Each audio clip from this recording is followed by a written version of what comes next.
ये लड़का जब एक ग्रुप को देखता है गॉब्लिन्स का पानी पीते हुए, वह जल्दी से उन पर अपने हाथों या किसी हथियार से अटैक नहीं करता। इसके बजाय वह अपनी स्किल यूज करता है और अपना इन्वेंट्री खोलता है ताकि पोकेमॉन बॉल जैसी कोई चीज निकाले और अपने गॉब्लिन स्लेव को बुलाए। फिर वह उसे सीधा उन पर फेंकता है। बदकिस्मती से वह कम पड़ जाती है और टारगेट तक पहुंचने से पहले ही जमीन पर गिर जाती है। ऐसे काम नहीं होना चाहिए था और इससे गॉब्लिन घबरा जाता है, उतना ही जितना हमारा लड़का घबरा जाता है। वह जल्दी से हमारे एमसी को देख लेते हैं और उसे मारने के लिए दौड़ते हैं। आखिर में उसके पास अपने हाथों का इस्तेमाल करने के सिवाय कोई और रास्ता नहीं है, लेकिन जल्दी ही साफ हो जाता है कि गॉब्लिन्स उसे मारने वाले हैं। खुशकिस्मती से थोड़ी देर बाद समनिंग काम कर जाती है और गॉब्लिन स्लेव उसे आखिरी पल में बचा लेता है। बाकी गॉब्लिन्स टिक नहीं पाते, वह उन्हें बिना किसी रहम के मार देता है, पीछे सिर्फ खून खराबा छोड़कर। जीत के बाद गॉब्लिन स्लेव और भी ज्यादा स्ट्रांग हो जाता है और अपने सभी स्टैट्स बढ़ा लेता है। लेकिन यह गॉब्लिन स्लेव सिर्फ शुरुआत है। हमारे लड़के के पास और भी बहुत सारे समन्स अनलॉक करने के लिए हैं, लेकिन ऐसा करने के लिए उसे और भी बहुत सारे मॉन्स्टर्स मारने पड़ेंगे। हालांकि ये बिल्कुल भी कोई प्रॉब्लम नहीं है, क्योंकि इससे ज्यादा मजेदार और क्या हो सकता है। मॉन्स्टर्स को दूसरे मॉन्स्टर्स से हराना, है ना? लेकिन थोड़ी देर पहले ही सब लोग सोचते थे कि वह पूरा फेल है और उसके हंटर बनने का कोई चांस नहीं है। ये किसी भी ग्रेजुएटिंग हंटर के लिए सबसे गर्व का दिन है और हमारा लड़का भी कोई अलग नहीं है। हंटर एसोसिएशन स्टेडियम में वह आखिरकार स्टेज पर चलता है अपना बहुत ही खास हंटर लाइसेंस लेने के लिए, क्योंकि वह ऑफिशियली ई रैंक हंटर के रूप में ग्रेजुएट हो चुका है। ये नौजवान बहुत महत्वाकांक्षी है, उसने यहाँ तक पहुंचने के लिए बहुत मेहनत की है। देखो, वह सबसे कम रैंक का अवेकनर है। इसका मतलब है कि वह इस दुनिया में हार्ड मोड पर खेलते हुए पैदा हुआ था। उसे सच में एक नॉर्मल अवेकनर से 2 गुना ज्यादा पढ़ना पड़ा अपनी कमजोर रैंक की वजह से जो कमी थी उसे पूरा करने के लिए। लेकिन बहुत पढ़ाई करने से उसे डंजन्स और मॉन्स्टर्स के बारे में बहुत ज्यादा जानकारी जमा करने में मदद मिली कि वह अब थ्योरी में सबसे ऊपर है, सबसे अच्छे अवेकनर्स को भी पीछे छोड़कर। तो इस पल में उसे बहुत गर्व महसूस होता है। आखिरकार उसे एक असली हंटर बनने का यह मौका मिल रहा है। बदकिस्मती से वह ठंडा और सख्त अटेंडेंट जो सर्टिफिकेट्स दे रहा था सब कुछ बर्बाद कर देता है। वह घमंडी आदमी सच में उसका सर्टिफिकेट 2 टुकड़ों में फाड़ देता है, यह कहते हुए कि ई रैंक हंटर होना बेकार है। हनुल को टाइटल मिल गया होगा, लेकिन वह इतनी खराब पोजीशन के साथ एक ऑफिशियल हंटर के रूप में काम नहीं कर सकता। उसके पास जितनी भी थियोरेटिकल और टैक्टिकल जानकारी है वह बिल्कुल बेकार है अगर उसके पास उसे सपोर्ट करने के लिए हाई रैंक नहीं है। सीधे शब्दों में उसकी अब तक की सारी मेहनत बेकार थी। इस सच्चाई से टूटकर हनुल आखिरकार मॉन्स्टर्स को हंट करने का अपना सपना छोड़ देता है। वह खुद को डिस्ट्रैक्ट करने के लिए गेमिंग में चला जाता है, लेकिन 7 साल बाद भी वह इसे भूल नहीं पाता। आखिर एक अच्छा करियर न होने की वजह से वह एक बेमकसद जिंदगी जी रहा है और उसे नहीं पता कि सही तरीके से पैसे कैसे कमाएं। अभी उसका आगे बढ़ने का एक ही रास्ता है, पूरे टाइम वीडियो गेम्स खेलना। वह एक गेम का दीवाना हो गया है जिसका नाम मॉन्स्टर्स ब्लॉक मॉन्स्टर्स है, जिसे MBM भी कहते हैं। जैसा कि नाम से पता चलता है, आप दूसरे मॉन्स्टर्स का इस्तेमाल करके मॉन्स्टर्स से लड़ते हैं। अनगिनत प्रजातियों में से प्लेयर्स को आजादी दी जाती है अपनी यूनिट्स को रिक्रूट करने और उनकी ताकत का इस्तेमाल करने की, दुश्मन की वेव्स को पीछे धकेलने के लिए। इस खतरनाक टावर डिफेंस गेम में कागज पर मैकेनिक्स सिंपल लगते हैं, लेकिन वह बिल्कुल भी सिंपल नहीं है। अगर आपने कभी ब्लून्स TD5 जैसा कुछ खेला है तो आप समझ जाएंगे कि मैं क्या कह रहा हूँ।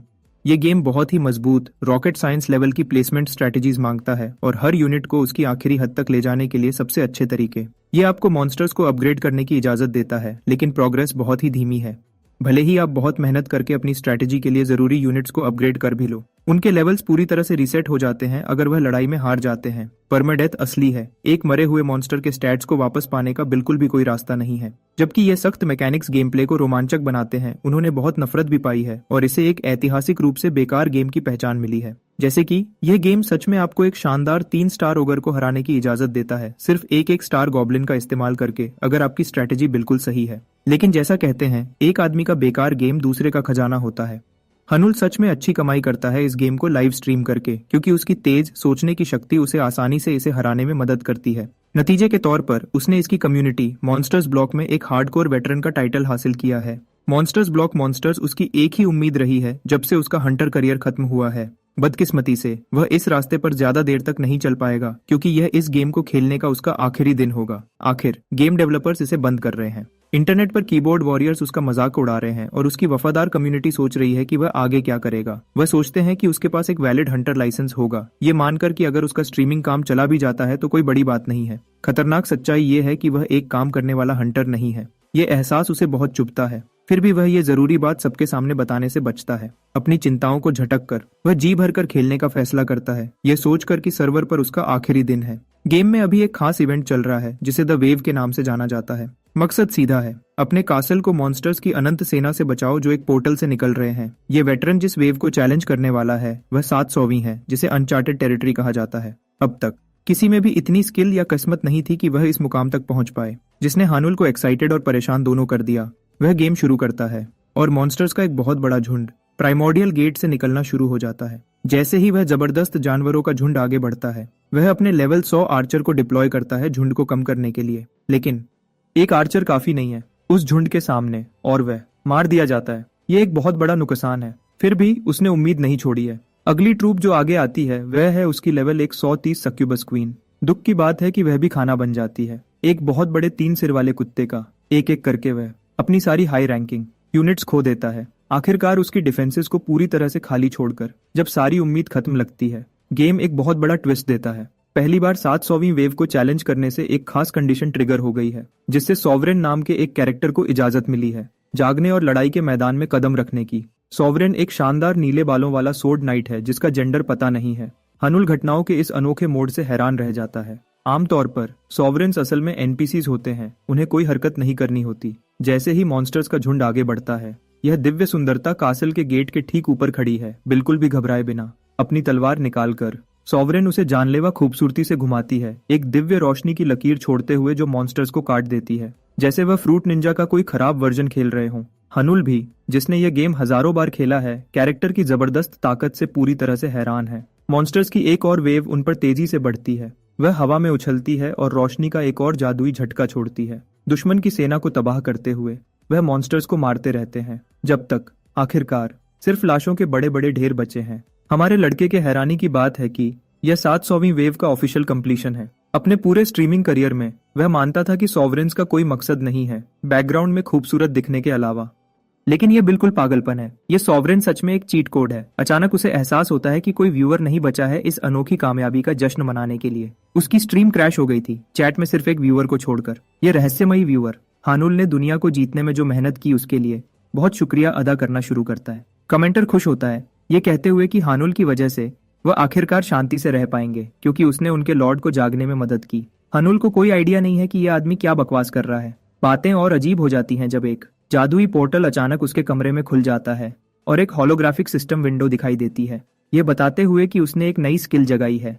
एक नई स्किल का जिक्र उसके पुराने टीचर्स की एक याद ताजा कर देता है। वह कहते थे कि जबकि ई रैंकर्स आमतौर पर डंजन्स में जिंदा नहीं रह पाते, कुछ किस्मत वाले लोग कभी कभी जिंदगी में बाद में और स्किल्स जगाते हैं। ये बहुत ही कम होता है, इसलिए इस घटना को रीअवेकनिंग के नाम से जाना जाता है। ये समझकर कि उसे दूसरा मौका मिला है, हनुल इस मौके का फायदा उठाने का फैसला करता है। वह पूरी तरह से एक्साइटेड है एक बार फिर से हंटर के रूप में अपना शानदार डेब्यू करने के लिए। लेकिन उसकी रीअवेकनिंग के बावजूद उसकी मेन स्टेटस विंडो कोई बदलाव नहीं दिखाती। एक बात जो उसे बहुत क्यूरियस कर देती है, उसकी उम्मीद फिर से जाग जाती है जब एक दूसरा नोटिफिकेशन आता है जो उसे उसकी नई स्किल की जानकारी तक पहुंचा देता है। समरी उसे 2 ऑप्शंस दिखाती है। वह सॉवरेन के साथ डील कर सकता है या सॉवरेन से बात कर सकता है। उसे कोई आइडिया नहीं है कि दोनों में से असल में क्या होगा। वह आंख बंद करके एक चुन लेता है। वह डील विद द सॉवरेन चुन लेता है, लेकिन स्किल एक्टिवेट होने से ठीक पहले एक चमकती हुई रेड अलर्ट उसे चेतावनी देती है कि उसके पास अधिकार नहीं है कंडीशन को ट्रिगर करने के लिए जरूरी मकसद का।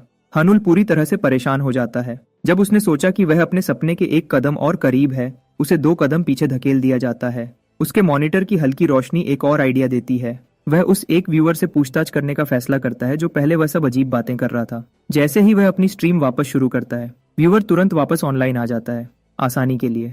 चलो इस रहस्यमयी आदमी को व्यूअर 1 कहते हैं। स्ट्रीम को लॉक करने के बाद ये पक्का करने के लिए कि ये सिर्फ 1-on-1 चैट रहे, हनुल वह मुश्किल सवाल पूछना शुरू करता है जिनके जवाब उसे बहुत जरूरत से चाहिए, क्योंकि यह यूजर ठीक उस पल दिखा था जब उसकी रीअवेकनिंग ट्रिगर हुई थी। हनुल को यकीन है कि उनके पास जवाब है। बिना घुमाए फिराए वह सीधे व्यूअर 1 से पूछता है कि क्या उन्हें उसकी रीअवेकनिंग के बारे में कुछ पता है।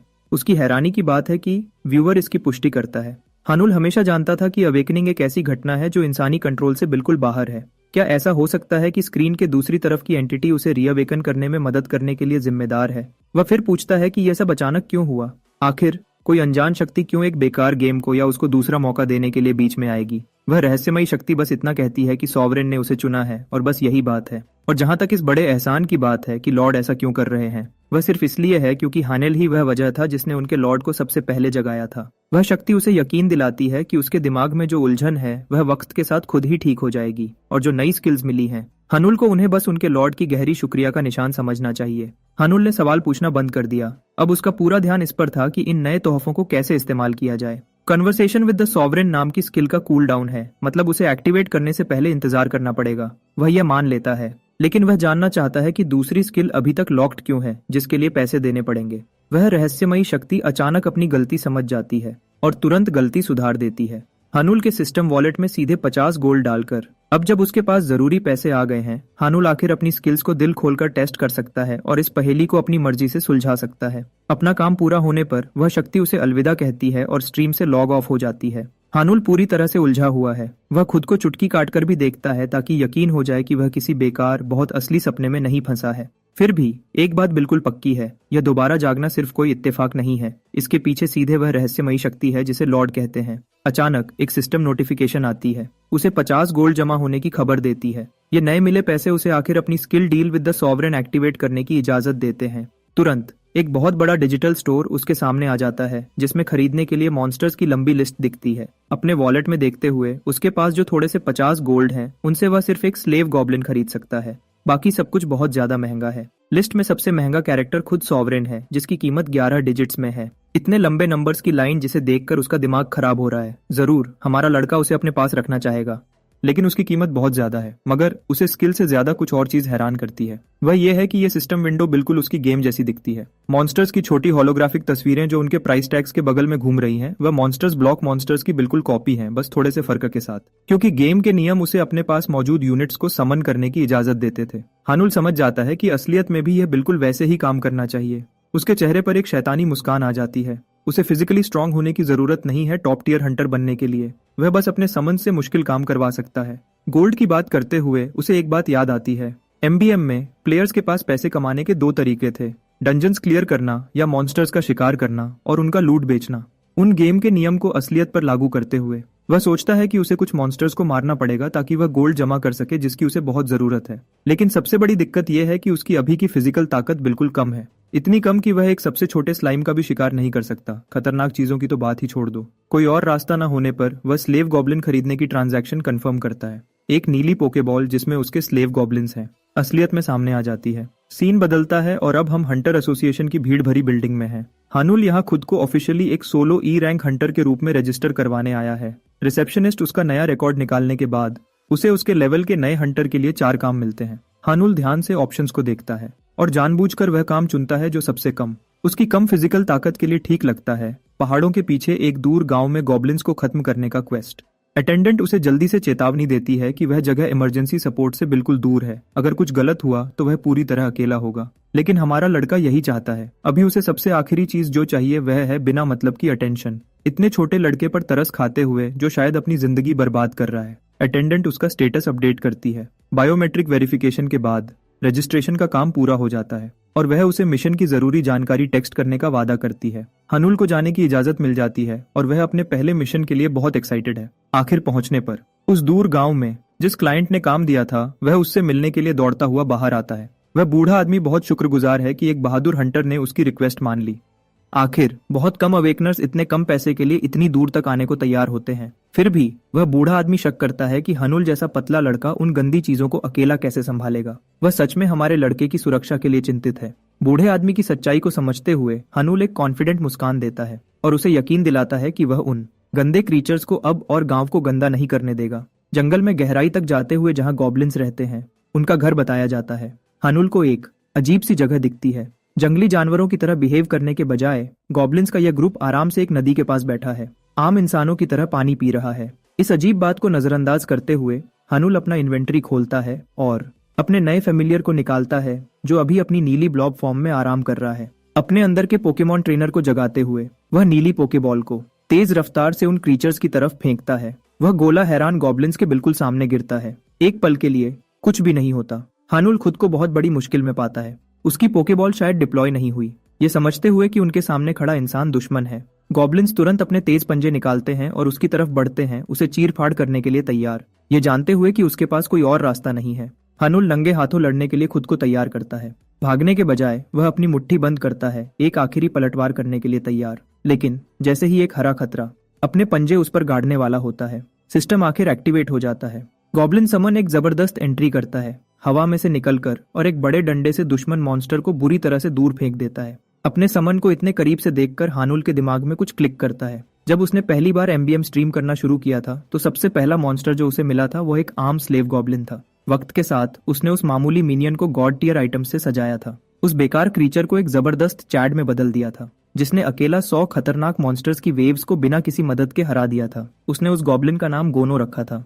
फेमिलियर के स्टैट्स देखकर यह बिल्कुल साफ हो जाता है। ये क्रीचर बिल्कुल वही top class A rank equipment पहने हुए है जिसके लिए हानुल ने मेहनत की थी। इससे उसका यकीन पक्का हो जाता है ये उसका गोनो है जो असलियत में आ गया है। गानो बिल्कुल पागल हो जाता है। 2 आगे वाले गॉब्लिन्स को टुकड़े टुकड़े कर देता है। तीसरा और आखिरी गॉब्लिन अपनी बची हुई आखिरी दिमागी शक्ति का इस्तेमाल करते हुए पलटकर उल्टी दिशा में भागता है। बदकिस्मती से उस भागते हुए मॉन्स्टर के लिए गानो के पास रेवन विंग बीट शूज हैं। बिजली की रफ्तार से चलते हुए वह फेमिलियर मैदान में तेजी से गुजरता है और आखिरी गॉब्लिन को टुकड़ों में बांट देता है। उसके चीखने से पहले ही हनुल वहां खड़ा रह जाता है। उसका जबड़ा जमीन पर चिपका हुआ है। उसने कभी सोचा नहीं था कि गानो असलियत में कितना खतरनाक स्ट्रांग हो सकता है। खतरा खत्म होने पर खून में लथपथ फेमिलियर अपने मास्टर के पास वापस आता है। एक हैरान करने वाला क्यूट पपी डॉग फेस बनाते हुए वह जिद करता है कि उसने अच्छा काम किया है इसलिए उसे सर पर थपकी मिले। एक बार फिर हनुल हैरान रह जाता है। उसने कभी नहीं सोचा था कि एक मॉन्स्टर की ऐसी अच्छी साइड भी देखने को मिलेगी। सिस्टम की घंटी बजती है उसे बताते हुए कि गानो का अफेक्शन लेवल अभी 100 में से 20 है। ये आगे बताता है कि पूरा अफेक्शन मिलने पर एक नई स्किल अनलॉक हो जाएगी। वह आमतौर पर प्रैक्टिकल गेमर जो पहले अपने समन को छूने में भी हिचकिचाता था तुरंत घुटनों पर बैठ जाता है और गॉब्लिन को ऐसे गले लगा लेता है जैसे वह उसका बिछड़ा हुआ भाई हो। असली काम पर वापस आते हुए हनुल को एक बड़ी दिक्कत दिखती है। लाशों से एक भी लूट नहीं गिरा है। वह गोल्ड कैसे जमा करेगा? शुक्र है गानो ने पहले ही समझ लिया है। वह फेमिलियर एक लाश से दूसरी लाश पर कूदता है। अपने हाथ उनके सीने में डालकर उनकी लाइफ एसेंस निकालता है जो हल्की सी चमकती मोनोस्टोन्स की शक्ल में होती है। एक रहस्यमयी नीली एनर्जी का पोर्टल पास में आ जाता है और गानो आराम से फेंकता है पत्थरों को अंदर। 3 लो ग्रेड कोर्स के बदले में लॉर्ड्स कासल ऑफ इल्यूजन सीधे 30 गोल्ड हानुल के अकाउंट में जमा कर देता है। अब सब समझ में आता है। मॉन्स्टर्स के फिजिकल सिक्के गिराने के बजाय उसे उनके मैना स्टोन्स निकालने होंगे और सिस्टम के जरिए उन्हें एक्सचेंज करना होगा। हनुल गानो पर और प्यार बरसाता है क्योंकि उसने इतनी जल्दी नियम समझ लिए। अब जब गोल्ड मिल गया है वह एसोसिएशन के लिए क्वेस्ट पूरा होने का फिजिकल सबूत इकट्ठा करने की तैयारी करता है। लेकिन लगता है वह 3 गॉब्लिन सिर्फ शुरुआत थे। जंगल की गहराइयों से अचानक एक तेज हलचल शुरू होती है जो उनका ध्यान अपनी तरफ खींचती है। हर गुजरते सेकंड के साथ जमीन हिला देने वाली आवाजें तेज होती जाती हैं। पेड़ों को बुरी तरह से फाड़कर टुकड़ों में बदल दिया जाता है जब एक बहुत बड़ा मॉन्स्टर शानदार एंट्री करता है। यह एक ओजर है। हानुल तुरंत अपनी जिंदगी के फैसलों पर सवाल उठाने लगता है। इतने बड़े साइज का ओगर सिर्फ बी रैंक गेट्स या उससे ऊपर स्पॉन होना चाहिए। एक ई रैंक क्वेस्ट जोन में उसका घूमना बिल्कुल समझ से बाहर है। लेकिन एक खास बात उसकी नजर में आती है। वह मॉन्स्टर बहुत तेज सांस ले रहा है और उस पर नए जख्म है। साफ है कि वह पहले ही एक बुरी लड़ाई में था। फिर भी चोट लगना किसी बॉस लेवल के खतरे को कम समझने का बहाना नहीं है। और बात को और भी बुरा बनाने के लिए एक सिस्टम अलर्ट लाल चमकता है। गानो के समन की मुद्दत खत्म होने में सिर्फ 3 मिनट्स बचे हैं। वफादार फेमिलियर आगे बढ़ता है अपने से 4 गुना बड़े दुश्मन से बिल्कुल भी न डरते हुए। गानो अपने मास्टर को एक कॉन्फिडेंट नजर देता है चुपचाप उसका भरोसा मांगते हुए। अपने ravens wing beat shoes active करके वह गॉब्लिन बहुत तेज दौड़ने लगता है सीधा उस बड़े से जानवर की तरफ। वह बड़ा जानवर गरजता है एक बहुत बड़े उखड़े हुए पेड़ के तने को बेसबॉल बैट की तरह घुमाकर आने वाले इस छोटे से कीड़े को मारकर हटाने के लिए। लेकिन गानो अपने पैरों पर बहुत तेज है। वह हवा में ऊंचा उछलता है। हवा में ही एक पोजीशन लेता है अपनी रफ्तार को और तेज करने के लिए। पूरी हद तक वह नीचे आता है जैसे एक मीटियर हो। अपना डंडा सीधा उस ओगर की खोपड़ी पर निशाना बनाता है। ओगर घबराकर अपने बड़े बड़े हाथ ऊपर उठाता है ताकि अपने जरूरी हिस्सों को बचा सके। गानो रुकता नहीं है। वह बहुत ज्यादा दबाव जल्दी ही उस जानवर के लिए संभालना मुश्किल कर देता है जिसकी वजह से एक बुरी सी आवाज आती है जब उसकी बाहों की हड्डियां टूट जाती हैं और उसकी पसलियां अंदर धंस जाती हैं। अपनी बढ़ी हुई ताकत का और ज्यादा इस्तेमाल करते हुए गानो एक शॉकवेव निकालता है जो पूरे जंगल में गरजती हुई लहरें भेजती है जिसकी वजह से हानुल को सिर्फ खड़े रहने के लिए पीछे खिसकना पड़ता है। आखिर में वह ओगर पूरी तरह से उसकी पूरी ताकत के नीचे दबकर कुचल जाता है। हनल ताकत के इस जबरदस्त नजारे को देखकर बिल्कुल हैरान रह जाता है। जीत का जश्न मनाने के लिए दौड़कर पास आता है एक छोटी सी खुशी की डांस के साथ। उसके गायब होने से पहले घड़ी में सिर्फ 3 सेकंड बचे थे। गानो जल्दी से ओगर के सीने से बड़ा सा मैनास्टोन निकालता है और उसे आगे बढ़ा देता है। वह फेमिलियर फिर से अपने नीले गोले के रूप में गायब हो जाता है। हनुल के हाथ में एक मोटा सा अच्छी क्वालिटी का कोर रह जाता है। जादुई पोर्टल इनाम लेने के लिए दोबारा दिखता है। वह कम इंटरमीडिएट माना स्टोन अंदर डाल देता है।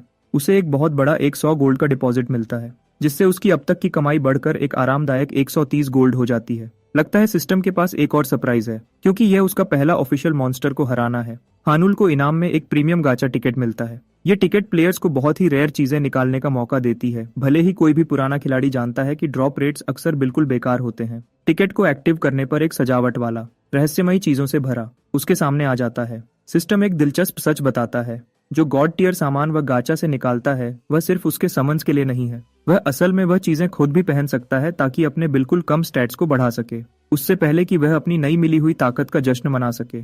डालियों के टूटने की आवाज उसे आने वाले लोगों की खबर देती है। हथियारों से लैस अवेकनर्स का एक पूरा ग्रुप खुली जगह में दौड़कर आता है, साफ तौर पर उस घायल ओगर के निशान का पीछा करते हुए।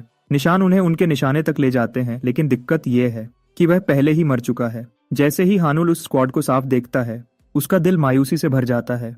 वह तुरंत उस औरत को पहचान जाता है जो ग्रुप को लीड कर रही है, यूनसू आ, जो मशहूर पोंगबक गिल्ड की टीम 2 की जबरदस्त लीडर है। यह तुरंत साफ हो जाता है कि उसकी टीम ही पहले ओजर से लड़ रही थी, उसे कमजोर कर रही थी उसके भागने से पहले। एक चोरी किए हुए किल पर एक बड़े गिल्ड से निपटना कभी आसान नहीं होगा। हानुल चुपचाप वहां से निकलने की कोशिश करता है, लेकिन सुआ उस पर चिल्लाती है कि रुक जाओ। उसकी स्क्वाड तुरंत फैल जाती है और उसे घेर लेती है।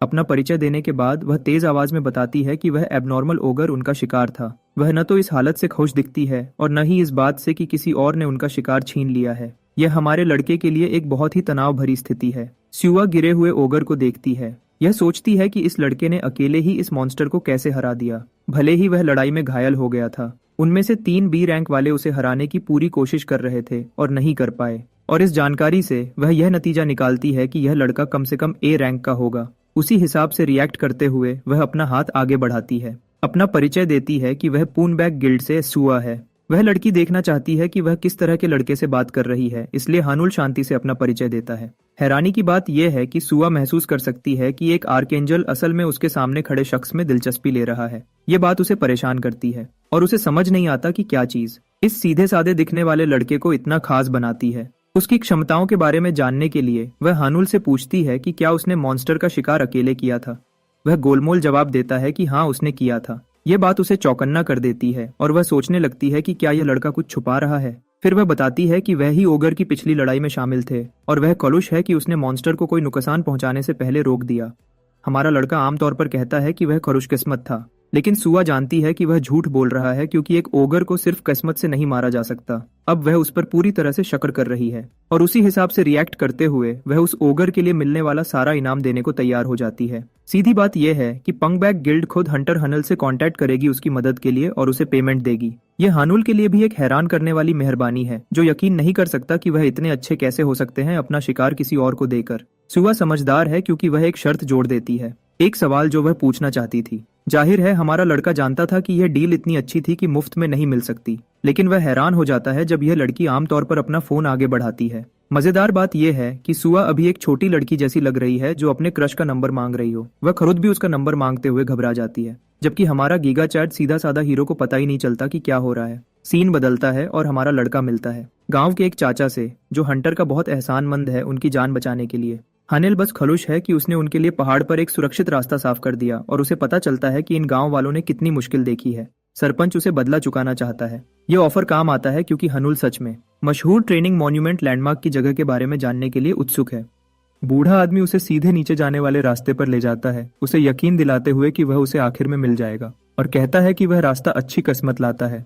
हनुल अच्छे मूड में है, भले ही वह अंधविश्वास में यकीन नहीं करता। यहीं पर वह गौचा पुल के लिए ट्रेजर चेस्ट को सामने लाता है। सीधी बात यह है कि भाई अपनी किस्मत को बढ़ाना चाहता है उस बदनाम चेस्ट को खोलने से पहले, ये उम्मीद करते हुए कि उसमें से कुछ अच्छा निकलेगा। उसका फोन बजता है। ये असल में सुआ ही है दोबारा, जो उसे मैसेज करती है किल के लिए इनाम का इंतजाम करने के लिए। वह असल में काफी हैरान है कि वह उसमें इतनी दिलचस्पी ले रही है। सबसे दिलचस्प बात यह है कि वह अपना पर्सनल फोन नंबर इस्तेमाल कर रही है अपने गिल्ड के बजाय। खैर, हानुल सिंप नहीं है और अभी उसे सिर्फ ट्रेजर चेस्ट खोलने की फिक्र है, एक ऐसा जिसे उसने कभी असली जिंदगी में खोलने का सोचा भी नहीं था। भले ही इस चीज के ड्रॉप रेट्स सच में बेकार हैं, वह फिर भी एक हाई रैंक आइटम मिलने के मौके से खुश है। हानुल ज्यादा कुछ नहीं मांगता, बस एक ए रैंक पुल की भीख मांगता है, और हानुल चेस्ट को खोलता है उसे एक्टिव करने के लिए। एक चमकती हुई रोशनी निकालता है जो सामने लाती है अलग अलग रैंक्स के कई हथियार। उनमें सबसे ऊंचा रैंक एस रैंक है, एक खून जैसा लाल सुनहरी रंग से सजा हुआ आर्मर। परिचय खत्म होने के बाद रोशनी तेज सुनहरी चमकती है, फिर लाल हो जाती है। हमारा लड़का उस सबसे अच्छी चीज पर हैरानी से अपनी आंखें डालता है, जबकि सीन उसके इनाम से अधूरा ही खत्म हो जाता है। घर वापस आकर हानुल बैठा हुआ अभी की हालत पर सोच रहा है। भले ही उसने गोल्ड जमा करने का एक तरीका ढूंढ लिया है, अभी उसकी मुश्किल ये है कि अपने मॉन्स्टर्स को ट्रेन करने के लिए चुनना, ये जाने बिना कि सिस्टम में क्या दिक्कत है। उसकी अभी की मॉन्स्टर लिस्ट में वह एक गॉब्लिन फाइटर को हायर कर सकता है, लेकिन उसे हैरानी होती है कि एक ओगर बजरकर भी अवेलेबल है। एक आम वॉरियर गॉब्लिन 70 गोल्ड का है तो वह दिक्कत नहीं है, लेकिन उलझन वाली बात बजरकर ओगर है जिसकी कीमत 420 गोल्ड है, और भले ही वह उसकी पहुंच से बाहर है फिर भी वह हायर करने के लिए अवेलेबल है। अचानक हमारे लड़के के दिमाग में बात आती है कि सिस्टम उसे सिर्फ उन मॉन्स्टर्स को हायर करने देता है जिन्हें उसने खुद मारा है। अगर ये बात सही है तो ये समझ में आता है कि सिर्फ गॉब्लिन्स और ओगर क्लासेस ही क्यों अनलॉक्ड हैं, गोल्ड के फर्क के बावजूद। इसका मतलब है कि हानुल को खुद इन मॉन्स्टर्स का शिकार करना होगा, और भले ही यह एक मुश्किल शर्त लगती है, उसके पहले के गाचा पुल के साथ बातें यकीन करने लायक लगती हैं। वैसे भाई को वह आर्मर नहीं मिला और उसकी जगह उसे यूनिक ग्रेड के चश्मे मिले जो उसके स्टैट्स को बढ़ाते हैं और उसे एक स्किल देते हैं। वह असल में हैरान है कि एक यूनिक ग्रेड आइटम भी उसे मिला। वह चीज सबसे अच्छी क्वालिटी की है और ऐसी सिर्फ एक ही है। वैसे गेम में एक यूनिक ग्रेड आइटम 3 या उससे ज्यादा ए रैंक आइटम से भी बेहतर होता है, जिसकी वजह से यह एक जबरदस्त पुल है। चश्मों के साथ वह उन्हें पहनकर उनका इस्तेमाल चेक करने का फैसला करता है। हानुल उन्हें पहली बार चेक करता है और एप्स्टीन फाइल्स को अनलॉक करता है, मेरा मतलब है यूनिवर्स के राज को। उसके सभी स्टैट्स 5 से बढ़ जाते हैं और एक नई स्किल जिसका नाम सेजेस आई है अब उसे मिल जाती है। ये स्किल उसे अपने टारगेट की आंखों और स्किल्स की जानकारी निकालने देती है, दिन में 2 बार इस्तेमाल करने के साथ। सीधी बात यह है कि यह एक अप्रेजल या स्कैनिंग स्किल जैसी है। हानुल अपने स्टैट्स के बढ़ने से खुश है और इस खास इफेक्ट को पसंद करता है, इसे पागलपन तक कहता है। स्किल की जानकारी चेक करते हुए वह सोचता है कि क्या उसे इसकी जानकारी चेक करने के लिए किसी दुश्मन पर इस्तेमाल करना चाहिए, लेकिन उसके अलावा इस तरह की चीज बिल्कुल वही है जो उसे अभी चाहिए। अगर वह मॉन्स्टर के सही स्टैट्स चेक कर सकता है तो शिकार करना बहुत आसान हो जाएगा। उन्हें उतारते हुए हानुल चश्मों के बारे में अपने शक भी बताता है, यह पूछते हुए कि अचानक सिस्टम उस पर इतना मेहरबान क्यों हो गया है। उसे यह सवाल परेशान कर रहा है कि उसे ही क्यों चुना गया। तभी अचानक सिस्टम जूम करता है, उसके चेहरे पर एक चेतावनी के साथ आने वाली वेव के लिए उसे अपनी सुरक्षा तैयार करने की सलाह दी जाती है, जबकि सिस्टम बिल्कुल पागल हो जाता है, एक के बाद एक नोटिफिकेशन भेजते हुए, जबकि वह हैरानी से देखता है। हानुल गेम की स्क्रीन देखता है और उसे सच में डर लगता है। उसे पता चलता है कि एक नई जोड़ी गई 701वीं वेव 10 मिनट में शुरू होने वाली है। भाई को पता ही नहीं कि अपनी सुरक्षा कैसे तैयार करे उस वेव के लिए। वह बस ये सोच सकता है कि हेलफायर आर्मी के मॉन्स्टर्स उसे घेर लेंगे जैसे ही वह वेव शुरू होगी। ये ऐसा है जैसे एक लेवल 1 का गुंडा फाइनल बॉस का सामना कर रहा हो। भाई की हिम्मत टूट रही है और वह मना करना चाहता है, अंजाम से डरते हुए। सिस्टम बताता है कि मॉन्स्टर के हमले के खिलाफ उसकी हार कासल ऑफ इल्यूजन्स को तबाह कर देगी, जिसकी वजह से उसके पास जितनी भी ताकत है वह सब खत्म हो जाएगी। और यहीं पर दिलचस्प बात आती है। हानुल भविष्य देखता है जिसमें उसे शहर जलते हुए दिखते हैं दुनिया की पूरी तबाही में। हार का मतलब मौत है। वेव शुरू होने वाली है और भाई सोच रहा था कि वह उन मॉन्स्टर्स को कैसे रोकेगा। नीला गेट एक पोर्टल की तरह घूमता है, बिल्कुल वैसा ही जैसा गेम में था, लेकिन हानुल उलझन में है कि उसे इसमें शामिल होने के लिए क्यों मजबूर किया जा रहा है। फिर यह बात भी है कि उसकी अपनी शामिल होने से एक बहुत बड़ी दुनिया को तबाह करने वाली सजा मिलेगी। ये सच में एक पागलपन वाली बुरी बात है, लेकिन सिस्टम ने फैसला कर लिया है और 10 मिनट में वेव शुरू कर देगा। अब ज्यादा सोचना नहीं है, बस कुछ करना है। हमारा लड़का मॉन्स्टर्स को रोकने का अपना मकसद पक्का करता है। ये गेम हमेशा से एक सिंपल डिफेंस गेम रहा है, जिसका मकसद था मॉन्स्टर्स को कासल पर हमला करने से रोकना। इसे टावर डिफेंस गेम जैसा समझो, लेकिन इस गेम के लेवल्स हॉलो नाइट जैसे बहुत मुश्किल हैं, इसलिए मॉन्स्टर्स को रोकने के लिए स्ट्रैटेजी ही सबसे जरूरी है और उन्हें सही जगह पर बुलाना भी पड़ता है। यूनिफाइड कासल के कई बचाव वाले स्ट्रक्चर्स और बहुत सारे आइटम्स को इस्तेमाल करना जरूरी है। इन सब चीजों को मिलाकर हर हालत के लिए सबसे अच्छी स्ट्रैटेजी और तरीके बनाए जाते हैं। गेम ऐसे ही चलता है। हमारे लड़के के हर कंट्रोल अभी टच स्क्रीन की तरह काम करते हैं। सबसे पहले वह अपने मॉन्स्टर चेक करता है, उन्हें लगाने के लिए। लगता है उसके पास 5 मॉन्स्टर्स हैं जिन्हें वह लगा सकता है। 4 गॉब्लिन हैं और आखिरी एक ओगर है। यह सुनकर वह हैरान होता है, क्योंकि लगता है हानुल इस मोड में इन क्रीचर्स को बिना पैसे दिए इस्तेमाल कर सकता है। वह सोचता है कि क्या वह सॉवरेन की ताकत भी ले सकता है, लेकिन अफसोस वह नहीं हो सकता। आगे वह और ज्यादा फौज जमा करने की कोशिश करता है, अपना सोना खर्च करके, लेकिन सिस्टम उसे ऐसा करने से रोक देता है। वेव की खबर के बाद कोई बदलाव नहीं हो सकता। वह मुश्किल में है और सोचने लगता है कि क्या यह सिस्टम उसे चुपके से हरा रहा है। 70वीं पहली वेव में काउंट गुलार है और उसकी ड्रैगन चिल्ड्रन की खास यूनिट भी। इस आदमी को पूरे 6 स्टार्स मिले हैं और उसके साथ 61 ड्रैगन्स की एक और फौज है। एक 6 स्टार मॉन्स्टर लड़ाई के लिए अच्छा नहीं लग रहा। स्टार रैंक लड़ाई की ताकत बताते हैं और ये रैंक हर मॉन्स्टर की असली ताकत भी दिखाता है। ये साफ है कि अगर स्टार्स का फर्क बहुत ज्यादा हो तो एक मॉन्स्टर दूसरे से कुचल जाएगा। असली परेशानी ये है कि उसे एक 6 स्टार से लड़ने को कहा गया है, उसकी एक स्टार वाली छोटी सी टीम के साथ। वह कुछ भी करे, नतीजा साफ है, वह एक ड्रैगन से भी खत्म हो जाएगा। हानुल के पास सोना या दूसरे मॉन्स्टर्स भी नहीं है जो उसकी स्ट्रैटेजी में मदद कर सकें। अचानक सिस्टम उसे एक खास फायदा देता है। उसे एक डिफेंसिव स्ट्रक्चर और एक आइटम मिलता है जो उसकी सभी फौज में बांट दिया जाएगा। अब तुम सोचोगे कि यह बहुत बड़ी मदद है, लेकिन हमारा लड़का इस बात से नाराज है कि सिस्टम उससे ऐसे स्टेज जीतने की उम्मीद करता है। हालात चाहे कितनी भी मुश्किल हो, हानुल को जो उसके पास है उससे ही सबसे अच्छा करना है। खासकर इसलिए क्योंकि वह इस बेकार गेम का पुराना खिलाड़ी है। वह आसपास की चीजों को इस्तेमाल करना शुरू करता है। अपने तजुर्बे से वेव को रोकने का तरीका ढूंढता है। जब सिर्फ 8 मिनट बचे हैं, वह तेजी से अपना काम करता है, जितनी जल्दी हो सके। सब अलग अलग चीजों को ध्यान में रखता है जब तक टाइमर 15 सेकंड्स पर नहीं आ जाता। अपनी तैयारी के बाद घड़ी 0 पर आ जाती है। हानुल वेव का सामना करने के लिए तैयार है। वेव वाइवन्स के गुस्से के साथ शुरू होती है। उनकी तादाद से पूरा आसमान भर जाता है। उनका मकसद टावर या इस हालत में कासल को निशाना बनाना है। फौज की कमान काउंट के हाथ में है। वेव के शुरू में वाइवन्स जोर से बैरियर पर हमला कर रहे हैं, एक रास्ता बनाने की पूरी कोशिश कर रहे हैं। ताकतवर काउंट इस बात से नाराज है कि उसके मॉन्स्टर्स कुछ नहीं कर पा रहे। कई और वाइवन्स मिलकर उस मजबूत स्ट्रक्चर को तोड़ने की कोशिश करते हैं, लेकिन ये सब हानुल की स्ट्रैटेजी की वजह से है। सबसे पहले उसने इन्फिनिट बैरियर पर्क का इस्तेमाल किया। डिफेंसेस को 100 तक बढ़ा दिया किसी भी हमले के खिलाफ। इन्फिनिट बैरियर को कोई हरा नहीं सकता, लेकिन उसकी एक शर्त है। इसे तभी इस्तेमाल किया जा सकता है जब प्लेयर के लिए मॉन्स्टर्स की तादाद 2 स्टार रैंक से कम हो। खैर, हमारे लड़के की बैरियर लगाने की पूरी कोशिश के बावजूद एक वाइवन तेजी से अपनी सांस छोड़ता है, नुकसान पहुंचाता है और बैरियर को तबाह कर देता है। उसके असर की वजह से शील्ड वापस ठीक हो जाता है और यही एक चीज है जो बैरियर को जिंदा रखती है। लेकिन एक बहुत बड़ी समस्या है। यह सच है कि बैरियर हर हमले को नेगेटिव एक पॉइंट मानता है। अगर सब इकसठ ड्रैगन्स एक साथ हमला करते तो उसकी ताकत तुरंत आधे से भी कम हो जाती। यही कमजोरी है, लेकिन हमारे लड़के के पास इसका भी हल है। इसे स्पैम क्लिकिंग कहते हैं। वह OSU प्लेयर से सीख रहा है। इस तरीके से हर क्लिक पर ताकत 1 से बढ़ जाती है, जिससे उसकी अपनी उंगलियां ही बैरियर के ठीक होने की हद बन जाती है। हानुल का हाथ दर्द करने लगा है, लेकिन यही बैरियर की पूरी हिफाजत पक्की करने का सबसे अच्छा तरीका है। आगे सबसे बड़ा सवाल है, वह इन भगवान जैसे मॉन्स्टर्स को कैसे हराएगा? जवाब सिंपल है। बैरियर एक वाइवन के हमले को वापस भेज देता है। उसे 1 पॉइंट का नुकसान पहुंचाता है। आमतौर पर गॉब्लिन्स वाइवन्स को नुकसान नहीं पहुंचा सकते, लेकिन उसके खास आइटम हाकॉन स्पून की वजह से हालात उलटे हो जाते हैं। ये A रैंक आइटम हमारे लड़के को रैंक के फर्कर के बावजूद नुकसान पहुंचाने देता है। वाइवन्स की ताकत धीरे धीरे कम होने लगी है, भले ही उनका सिर्फ एक हेल्थ पॉइंट कम हो। एक बीस्ट को यह दिखता भी है कि एक बेकार गॉब्लिन उसका मजाक उड़ा रहा है, और अपने पूरे गुस्से के बावजूद ड्रैगन कुछ भी नहीं कर पाता। जिस तरह से ये चल रहा है, हमारे लड़के को पूरे होर्ड को खत्म करने में लगभग 7 घंटे लगेंगे। तो अब मुश्किल काम यह है कि बैरियर के ठीक होने की प्रक्रिया को 7 घंटे तक रोक कर रखना। थका देने वाली लड़ाई शुरू होती है जब हानुल अपनी उंगली चलाता है।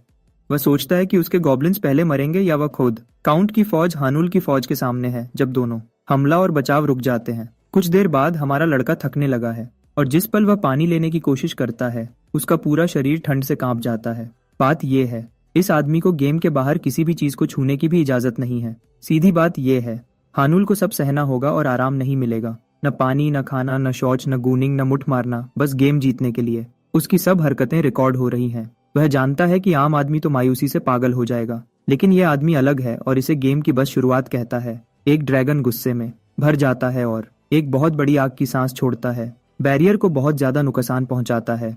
घिर जाना और जोश महसूस करना ही वह वजह है जिसकी वजह से हमारा लड़का इस गेम को पसंद करता है। क्योंकि अभी सिर्फ 2 घंटे गुजरे हैं और 58 घंटे बाकी हैं। मौत की सजा बहुत ज्यादा है, पूरी दुनिया खत्म हो जाएगी। तो हानुल गेमर गॉड मोड में चला जाता है और हालत का पूरा कंट्रोल ले लेता है और ज्यादा जोर से लड़ने की कसम खाता है। 12 मुश्किल घंटे गुजर गए, लेकिन वह अभी आधे रास्ते भी नहीं पहुंचा है। नुकसान धीरे धीरे बढ़ता जाएगा तो जल्दी ही हालात ठीक हो सकते हैं। गॉब्लिन्स धीरे धीरे ड्रैगन को कमजोर कर रहे हैं। 2 वाइवन्स गिर जाते हैं, लेकिन बाकी फौज अभी भी है।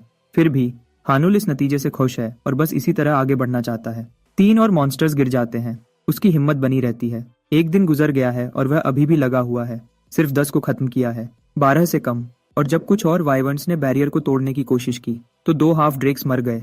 काउंट जानता था कि उसकी तादाद कम हो रही है और वाइवन्स गिरने लगे, हाफ ड्रेक्स भी। और एक बहुत मुश्किल दौर के बाद सिर्फ 2 मॉन्स्टर्स बचे। इस वक्त तक हानुल तो स्क्रीन को छू भी नहीं पा रहा था और बैरियर की ताकत को रीसेट नहीं कर पा रहा था। एक गॉब्लिन हमला करता है, लेकिन वाइवन उससे आगे निकल जाता है। उससे पहले कि वह उसे छोड़ दे, एक दोहरा हमला सीधा शील्ड की तरफ बढ़ता है। यह हमला गेम बदल देता है। इन्फिनिट बैरियर अब खत्म हो चुका है। हानुल की रूह को जगा देता है। वह कुछ सेकंड्स के लिए आराम करने लगा और उसी वक्त बैरियर टूट गया। और अगर कासल को इस हालत में एक भी चोट लगी तो वह गिर जाएगा, लेकिन गानो खुद को कुर्बान करने का फैसला करता है। और सीधा ड्रैगन का सामना करने के लिए आगे बढ़ता है। मुझे अभी भी लगता है कि यह किसी भी गॉब्लिन की सबसे अच्छी तस्वीर है। वह ऐसा लगता है जैसे उस पर पूरी मैनहुआ बन सकती है। खैर, दोनों टकराने वाले हैं गॉब्लिन ड्रैगन के खिलाफ। गानों की आंखों में वह ऑरा फार्मिंग वाली चमक है और वह सच में अपनी पूरी ताकत लगा देता है मॉन्स्टर का सर तोड़ने में। उसकी मेस इतनी ताकतवर है कि वह हमारे लड़के को भी हैरान कर देती है। ड्रैगन को हरा देता है और काउंट को भी गिरा देता है। इसके साथ वेव अब खत्म हो चुकी है। हनुल बहुत हैरान होता है। वह खुशी से चिल्लाता है, लेकिन एक और सांस लेने से पहले ही हनुल तुरंत गिर जाता है। अगली बार जब वह उठता है तो सूरज चमक रहा होता है। उसे पता भी नहीं चला कि वह कब थक कर सो गया। वह सिस्टम स्क्रीन को देखता है, वेव के खत्म होने को देखते हुए। उसे 20 वाइवन बोन्स, 10 ड्रेक स्केल्स और 5 ड्रेक हार्ट्स मिलते हैं। यह मिशन का लूट है, लेकिन उसे पता नहीं कि वह इनका क्या करेगा। सिस्टम फिर बताता है कि सॉवरेन से बात करने के लिए अभी 3 शर्तें बाकी हैं। पहली शर्त है 50 घंटे तक गेम खेलना और दूसरी शर्त है कामयाबी से बचाव करना। हनेल को बात का मकसद भी नहीं पता और यह भी नहीं पता कि 3 शर्तों से यह क्यों रोका गया है। फिर भी वह खुश है कि उसने 2 शर्तें पूरी कर ली हैं, तो वह जल्द ही इस फीचर को यूज कर पाएगा। फिर आखिरी इनाम आता है जो उसे वेव क्लियर करने पर मिलेगा। स्क्रीन पर एक तेज रोशनी चमकती है जिससे पूरा कमरा रोशन हो जाता है और हनुल हैरान रह जाता है। उस पल हम उसका फोन देखते हैं। लगता है उसके फैन सुआ ने उसे पूरे 7 बार कॉल किया था। पंगबैक गिल्ड में वापस सुआ का भाई हालात समझने से मना कर देता है। वही लड़का जो ई रैंक का बताया जा रहा है, उसने एक ओगर को हरा दिया। एक बहुत लंबा आदमी को लगता है कि हमारा लड़का झूठा है, लेकिन सुआ ने जोर देकर कहा कि हनुल के दोबारा जागने की अफवाहें हैं। सुहोक को बिल्कुल भी यकीन नहीं होता क्योंकि वह जानता है कि दोबारा जागना बहुत मुश्किल होता है। उस वक्त उन्हें वह आदमी मिल जाता है जिसकी तलाश थी। हनुल खुद जितनी तेज हो सके बात करने के लिए दौड़ता हुआ आता है। वह जानता है कि वह लोग काफी देर से इंतजार कर रहे थे और न मिल पाने के लिए माफी मांगता है। भले ही वह बहुत माफी मांग रहा है, फिर भी सुह्युक गुस्से में है क्योंकि उसने उसकी बहन को 3 दिन तक इंतजार करवाया। सुए अपने भाई पर चिल्लाती है और उसे रुकने को कहती है। इसी बीच हमारा लड़का उनके रिश्ते को देखता है। हनुल को वह ओग्रेस के बारे में बताती है, इनामों और पेमेंट के बारे में भी। हमारा लड़का शुरुआत करना चाहता है, पहले एसोसिएशन रिपोर्ट से। तो उन्हें स्टाफ डेस्क पर ले जाया जाता है जहां रिसेप्शनिस्ट सुआ की गवाही सुनती है कि उसने इस लड़के को ओगर को हराते हुए देखा है। वह जानती है कि कोई और नहीं आ सकता था, भले ही कोई सबूत न हो। सुयुक एक बहुत ज्यादा ख्याल रखने वाला बड़ा भाई होने के नाते रिसेप्शनिस्ट को घूरता है क्योंकि उसने उनसे सवाल करने की कोशिश की, तो वह तुरंत मान जाती है। उसी वक्त वह कहती है कि बी रैंक के मॉन्स्टर के लिए सही तरीके से जांच करना जरूरी है। इसका मतलब है कि वह हमारे लड़के के स्टैट्स चेक करेंगे ताकि पता चले कि उसकी बात सही है या नहीं। ये एक मैनोमीटर से किया जाएगा और ये एक दिक्कत है। देखो, सुआ समझती है कि यह लड़का दोबारा जाग गया है, लेकिन वह भी उसके स्टैट्स चेक नहीं कर पाई थी। परेशान होकर वह उसकी तरफ से बोलती भी है, तो वह एक अलग तरीके से जांच करते हैं। लेकिन हनुल खुद बहुत कॉन्फिडेंट है और कसम खाता है कि वह तुरंत मेजरमेंट करेगा। अगले सीन में मैनोमीटर एक मेंबर के स्टैट्स को डी रैंक बताता है और अब हमारे लड़के की बारी है। तो सुआ परेशान है। उसके भाई को लगता है कि यह सबसे अच्छी सिचुएशन है क्योंकि वह देखना चाहता है कि हनुल में कितनी ताकत है जो कॉन्स्टेलेशन का ध्यान अपनी तरफ खींच सके। अगर उसमें कोई ताकत नहीं है तो वह ध्यान देने के लायक नहीं है। आखिर में हमारा लड़का अपना हाथ बड़े पत्थर पर रखता है। उसके पास कुछ भी नहीं है जो उसके स्टैट्स बढ़ा सके। उसे इनके सामने खड़े हुए काफी वक्त हो गया है और दूसरे हंटर्स की तरह उसने भी अपनी माना 7 साल पहले चेक करवाई थी। मैनोमीटर उसके स्टैट्स चेक करने के लिए शुरू हो जाता है, जबकि उसके दोस्त सब्र से इंतजार करते हैं। सुह्युक का ध्यान एक खास रिएक्शन पे जाता है जब अचानक मैनोमीटर का मेजरमेंट पूरा हो जाता है। हनुल खड़ा होता है जब इवैल्यूएशन उसके नए रैंक को एस रैंक बताता है। एक हैरान कर देने वाला मोड जो सबका ध्यान खींच लेता है। एस रैंक के बारे में हनुल को खुद भी कोई आइडिया नहीं था जब तक उसे मिशन का आखिरी इनाम नहीं मिला था। देखो, तब उसने एक नई स्किल हासिल की थी। उसका नाम है लॉर्ड्स आफ्टर इमेज, जो पिछली वेव के सबसे ताकतवर मॉन्स्टर के स्टैट्स को प्लेयर के स्टैट्स में जोड़ देता है। लेकिन यह स्टैट सिर्फ 30 मिनट के लिए मिलता है और दिन में सिर्फ एक बार यूज किया जा सकता है। सीधे शब्दों में वह काउंट गुलाट के स्टैट्स को दिए गए समय तक यूज कर सकता है और उसने वही किया, खुद को बहुत ज्यादा ताकतवर बना लिया। उसे मेजरमेंट के लिए बिल्कुल सही स्किल मिल गई थी क्योंकि जब तक स्किल एक्टिव रहती है उसकी ताकतें एस रैंक के बराबर होती हैं। कोई कुछ भी महसूस नहीं कर सकता। दुनिया उसे बस एक एस रैंक का नया खिलाड़ी समझेगी। दोनों भाई बहन हैरान रह जाते हैं। सुह्युक को भी झिझकते हुए ही सही तारीफ करनी पड़ती है। मेजरमेंट पूरा होने के बाद उसे ओगर को हराने वाले आदमी के रूप में ऑफिशियली पहचाना जाता है। एक मेंबर उसे यकीन दिलाता है कि उन्हें बस यही चाहिए था। हनुल भाई बहन का शुक्रिया करता है कि उन्होंने उसकी मदद की और काम आसानी से हो गया। वह तुरंत निकलना चाहता है, लेकिन जब वह जा रहा होता है सुह्युक उसे कॉफी पर बात करने के लिए रोकता है। वह उसे वाइस गिल्ड लीडर के तौर पर भी बुला रहा है, तो यह एक बड़ा इन्विटेशन है जो सबका ध्यान खींचता है। लोग इस बात में दिलचस्पी ले रहे हैं, लेकिन हमारा लड़का बहुत अकड़ दिखाता है और ऑफर को मना कर देता है, यह सोचकर कि उसे गिल्ड के बारे में किसी भी जानकारी के लिए सिर्फ सुआ की जरूरत है। ये कहकर हानुल वहां से चला जाता है। अपने गुस्से वाले भाई को बिना कुछ कहे छोड़कर वह घर वापस आता है और उसकी तस्वीर हर जगह खबरों में है। स्ट्रीम अभी शुरू हुआ है। हंटर एसोसिएशन ने उसका करंट रैंक बी रैंक बताया है। वैसे यह इसलिए है क्योंकि एसोसिएशन एक हंटर को एक बार में 3 से ज्यादा रैंक जंप करने की इजाजत नहीं देती। खैर, उसके अपने स्ट्रीम पर भी कुछ लोग उस बेकार गेम को बुरा भला कह रहे हैं। वह शांत रहता है और ऐसे दिखाता है जैसे वह उसके बारे में बात नहीं कर रहे हैं। व्यूअर्स उस सीक्रेट एस रैंक के लिए पागल हो रहे हैं जिसने सुयुग का सामना किया। वह सोच रहे हैं कि ये लड़का शायद गिल्ड ज्वाइन कर लेगा, लेकिन उन्हें यह अफवाह भी पता चलती है कि उसने मना कर दिया है। जब वह उसकी तारीफ कर रहे होते हैं और उसके बारे में बात कर रहे होते हैं, हानुल बताता है कि उसके पास व्यूअर्स के लिए कुछ नया कंटेंट है। ये असल में हंटर से जुड़ा कंटेंट है, लेकिन व्यूअर्स को उतनी दिलचस्पी नहीं है। वह उनकी दिलचस्पी बढ़ाने के लिए उनसे एक खास डंजन क्लियर करने के लिए सुझाव मांगता है। वह हैरान है कि वह पूरा रेड स्ट्रीम करेगा क्योंकि यह सीधे सीधे इलीगल माना जाता है। हंटर्स के लिए एक गुप्त समझौता होता है जिसे तोड़ा नहीं जा सकता। इसके बजाय हानुल सिर्फ क्लियरेंस सर्टिफिकेट पोस्ट करने और फिर कहानी खुद बताने का इरादा रखता है। सबको लगता है कि उसकी कहानी जबरदस्त होगी। जो गिल्ड्स डंजन्स के राज छुपाने की कोशिश कर रहे हैं वह एक स्ट्रीमर की वजह से नाकाम हो जाएंगे। एक व्यूअर मैड ड्रैगन्स नेस्ट को लेने का सुझाव देता है, लेकिन फिर एक और 50,000 वन जाइंट्स किचन डंजन के लिए देता है। फिर एक तीसरा व्यूअर 1 मिलियन वन देता है। उससे मिन्नतें करता है कि वह स्पाइडर्स फॉरेस्ट में क्वीन की टांगें तोड़ दे। 50,000 और 1 मिलियन के बीच का फर्क बहुत ज्यादा है, लेकिन डोनेशंस हमारे लड़के के लिए भी बहुत ज्यादा हैं। वह उन्हें शांत रहने को कहता है और सबसे ऊपर वाले नोटिफिकेशन को देखता है। उसे 10 मिलियन वन दिए गए हैं, जिससे बाकी सब व्यूअर्स हैरान और उनका ध्यान उस पर जाता है। उसका एक बहुत बड़ा फैन है, लेकिन असल में ये सॉवरेन का असिस्टेंट है जो हमारे लड़के से बात करना चाहता है। हानुल बस सोचता है कि इतने बड़े अमाउंट के लिए उसे कहाँ भेजा जा रहा है, तो वह व्यूअर से सुझाव मांगता है।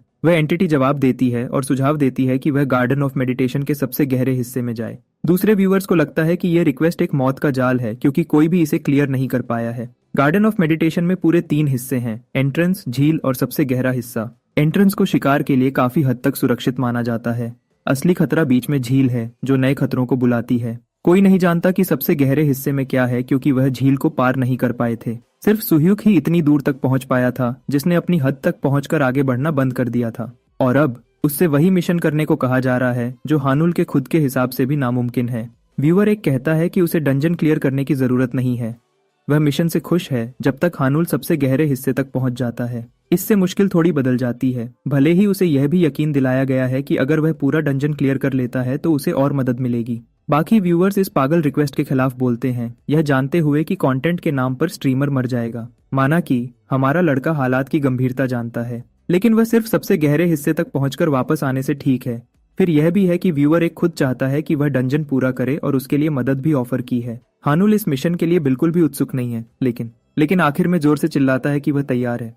चलो हंटर ब्यूरो चलते हैं, जहां रिसेप्शनिस्ट उसकी रिक्वेस्ट ले रही है कि वह गार्डन ऑफ मेडिटेशन को अकेले चैलेंज करेगा। सबसे गहरे हिस्से को एक्सप्लोर करने की उसकी दिलचस्पी सुनकर वह उसे याद दिलाती है कि यह अकेले सबसे खतरनाक सफर होगा। हानुल उससे कहता है कि बस उसकी रिक्वेस्ट प्रोसेस करे ताकि वह इसकी तह तक पहुंच सके। उसे 1 हफ्ते में कुछ के लिए बुक करती है, लेकिन हमारा लड़का उससे जल्दी क्लियरेंस करने को कहता है। आखिर उसे अकेले एक्सपीडिशन पर किसी को ले जाना नहीं है। वह उसे कल का स्लॉट देती है। हानुल इससे ठीक है, उसे 4 बजे आना है। और इस तरह हानुल अपनी अपॉइंटमेंट लेकर चला जाता है। जब वह बिल्डिंग से निकल रहा होता है तब एक दिलचस्प जोड़ी वहां आती है, उसकी अटेंशन पाने के लिए बात करने। मायुंगहून और सेओहवान है। दोनों एजिस और सैंटा रे गिल्ड के अलग अलग HR टीम लीडर्स उससे मिलते हैं। हमारा लड़का समझ जाता है कि वह उसके हाल ही में हुए इवैल्यूएशन रिसेट के बारे में जानते होंगे। एजिस और सन्ना रे गिल्ड दोनों उसे अपने साथ लेने के लिए बहुत खुश हैं। वह असल में कोरिया के 3 बड़े गिल्ड्स में से 2 हैं। वह दोनों पंगबैक ने जो भी ऑफर किया था उससे कहीं ज्यादा अच्छी शर्तें देने में दिलचस्पी रखते हैं। लेकिन हमारा लड़का किसी भी गिल्ड की बात में बिल्कुल भी दिलचस्पी नहीं रखता और अपने मिशन पर ध्यान देते हुए चला जाता है। उसे गिल्ड ज्वाइन करने का कोई इरादा नहीं है क्योंकि ये उसे रोकेगा। उसे डंजन को पहले रखना है। और उसकी बात करें तो सुयुक को एक नई रिपोर्ट मिलती है हमारे लड़के से ही उसके मिशन के बारे में। हानुल अपना इरादा बताता है कि वह सबसे गहरे हिस्से तक पहुंचना चाहता है, वही हिस्सा जहां सुह्युक भी नहीं पहुंच पाया था। इसलिए वह एस रैंकर को जानकारी के लिए बुला रहा है। जरूर, सुह्युक जानता है कि उसे कुछ भी देने की जरूरत नहीं है जब तक हमारा लड़का ये नहीं बताता कि उसके पास डंजन क्लियर करने का एक सीक्रेट तरीका है। यह बात वाइस लीडर को हैरान कर देती है, जबकि हमारा लड़का उसे यकीन दिलाता है कि वह सबके सामने बताएगा कि उसने डंजन पेंगबैक की मदद से क्लियर किया है। इससे जानकारी शेयर करने के लिए बराबर का फायदा मिलता है, इसलिए सुह्युक मान जाता है। भले ही उसे यह जानने की उत्सुकता है कि क्या हानुल के पास सच में इस डंजन को क्लियर करने का कोई तरीका है। हमारा लड़का अपनी बात की पुष्टि करता है तो वाइस लीडर एक और सुझाव पर काम करता है। उसे गिल्ड ज्वाइन करने को कहता है। जरूर हमारा लड़का तुरंत मना कर देता है, ठीक तब जब सुह्युक दिखाने की कोशिश करता है कि वह अकेला है जो दिलचस्पी दिखा रहा है। हानुल बताता है कि एजिस और सेनोराई गिल्ड्स दोनों ने उससे कांटेक्ट किया है। यह जानकारी वाइस लीडर को बहुत जोर से लगती है, क्योंकि यह सिर्फ इस बात की पुष्टि करता है कि दूसरे दो लीडर्स तुरंत एक्शन ले रहे हैं। हानुल अपनी बात पर अडिग रहता है, ये मानते हुए कि पुंगबाक का ऑफर उसके लिए ज्यादा मायने नहीं रखता। बातचीत में हारकर सुह्युक मान जाता है और एक बात जानबूझकर साफ करता है, उसके पास सबसे गहरे हिस्से के बारे में कोई जानकारी नहीं है और डंजन का स्ट्रक्चर साल भर में बदल गया होगा। हानुल इससे ठीक है और जो हो सकता है उसका सबसे अच्छा करता है। वह तय की गई जगह पर अपने चश्मे पहने हुए पहुंचता है। तुरंत उसके सामने वाले आदमी ध्यान देते हैं। क्वांगसू अपना परिचय बलगुल गिल्ड के एक मेंबर के रूप में देता है। हमारा लड़का भी उसको सलाम करता है, लेकिन बॉल्डी इवैल्यूएशन की वजह से उस लड़के के बारे में बहुत कुछ जानता है। वह एक अकड़बाज है जिसने पहले कभी एस रैंक के साथ काम नहीं किया है और हमारे लड़के के अकेले अप्लाई करने पर उसे दिक्कत होती है। वह एक हारे हुए की तरह बिहेव करता है और बदतमीजी से बताता है कि उसके गिल्ड का एक मिशन है, इसलिए वह बिल्कुल भी मदद नहीं करेगा। बिल्कुल भी खतरा महसूस न करते हुए हानुल इस बात पर मान जाता है। वह आदमी ऐसे चला जाता है जैसे एस रैंक की असली लड़ाई में कोई कीमत नहीं है। हानुल को भी उम्मीद नहीं थी कि यह लोग पहले दिन ही इतने गुस्से में होंगे। वह खुशकिस्मत है कि उसे अंदर आने दिया गया, लेकिन ऐसे डंजन्स के लिए 1 महीने की बुकिंग के साथ कम से कम पार्टी साइज जरूरी होता है। पार्टी मेंबर्स ने काफी देर इंतजार किया है और हमारा लड़का पहले दिन ही अंदर आ गया, तो वह इस बात से नाराज है। फिर भी वह अपनी सेजेस आई चलाता है ताकि उनकी रैंक पता कर सके। वह सब बेकार हैं और अंदर के हिस्सों में हमारे लड़के का साथ नहीं दे पाएंगे। इसका मतलब है कि उनका इस्तेमाल जासूसी के लिए हो सकता है। फिर भी हानुल जानता है कि वह उनसे नहीं टकराएगा।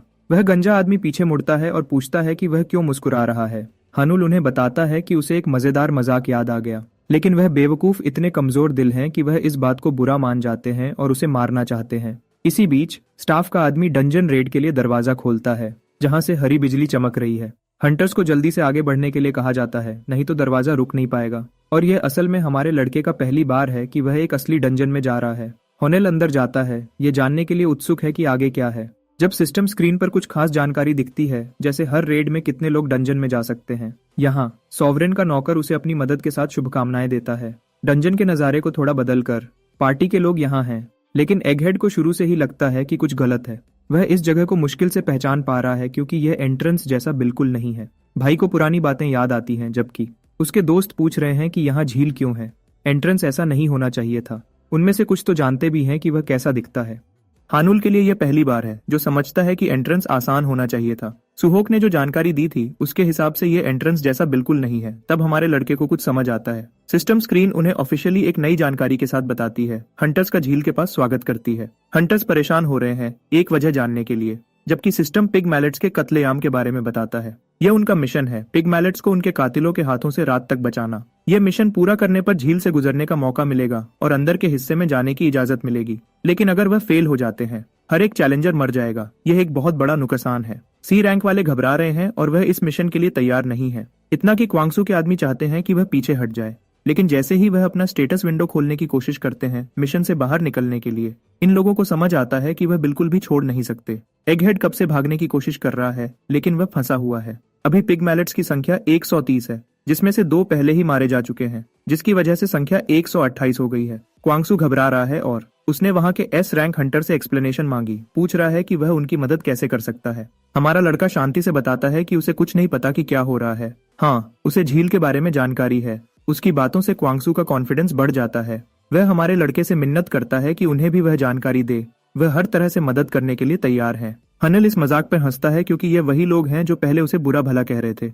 वह उनके साथ काम करने के लिए एक शर्त रखता है। पहले वह जो जानता है वह बताएगा, लेकिन बदले में उन्हें उसके ऑर्डर्स मानने पड़ेंगे जब तक सब ठीक नहीं हो जाता। अगर वह इस बात पर राजी हो जाते हैं तो वह सब कुछ बताने के लिए खुश है। यह डील गिल्ड की ताकत को खतरा देती है क्योंकि इससे हानुल उनके लीडर की जगह ले लेगा, लेकिन उनके पास कोई और ऑप्शन नहीं है क्योंकि सिस्टम मैलेट्स की संख्या में एक और कमी दिखाता है। क्वांगसू जानता है कि अगर वह बात नहीं मानते तो वह खत्म हो जाएंगे, तो एगहेड प्लान पर राजी हो जाता है। बस हानेल जिम्मेदारी लेगा अगर उसका प्लान फेल हो जाता है, लेकिन यह गलत शर्त है क्योंकि हमारा लड़का पहले ही इनाम दे रहा है। क्वांगसू सब्र से सुनता है और उसकी बात सुनने के लिए राजी हो जाता है। रोनाल्ड उन्हें उस जगह की डिटेल्स बताता है जहां वह हैं। वह झील वाले एरिया का पूरा स्ट्रक्चर बताता है। एक बहुत बड़ी झील जो बिल्कुल बीच में है, पूरे जंगल में जाल की तरह फैली हुई है। एगहेड भी उसकी इतनी सारी जानकारी देखकर हैरान है, लेकिन हुन्नुल सीधे से बताता है कि उसके पास एक स्काउटिंग स्किल है। क्वांगसू हैरान है और खुश भी क्योंकि इस आदमी के साथ वह कभी खो नहीं सकते।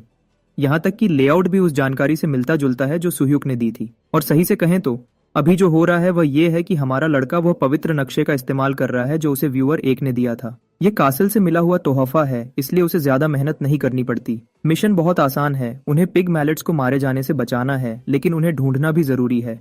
वह सब गीली जगहों पर रहते हैं, इसलिए कुल 8 नेस्टिंग जोन्स हैं जिन्हें टारगेट करना है। उसके बाद उन्हें बस जल्दी से भागना होगा, इससे पहले कि स्लेयर को एक जोन को खत्म करने का मौका मिले। हनुल उन्हें एक जगह पर इकट्ठा करना चाहता है ताकि बचाना आसान हो।